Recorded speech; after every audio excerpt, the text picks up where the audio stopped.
Assalamualaikum, bertemu lagi kita dekat rumah sewa apa yang masuk hari ni. Hari ni saya masukkan satu lagi rumah sewa dekat Canopy Hill Kajang. Kali ni rumah ni partially furnished. So jom kita tengok macam mana rupa rumah ni. Rumah ni berada dekat tingkat 20 dan pemilik dah lengkapkan rumah ni dengan kitchen cabinet ya. Jadi sesuai sangat lah untuk orang-orang yang nak sewa dengan siap dengan kitchen cabinet. Dan ini adalah pemandangan dia, memang sangat win. Ini adalah orang kata ciri yang utama lah rumah ni, menghadap swimming pool. Ada 2 bilik, 1 bilik air.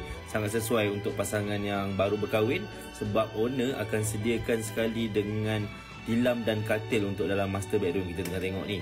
Pemandangan master bedroom pun boleh tahan. Ini adalah ruangan toilet dia.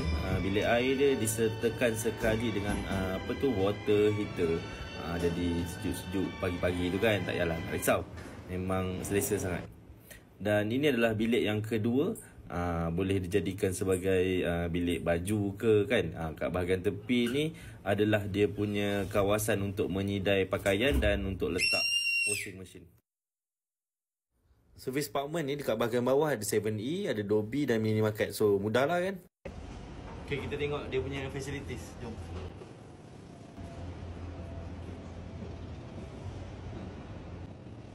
Ni boleh baring dalam air.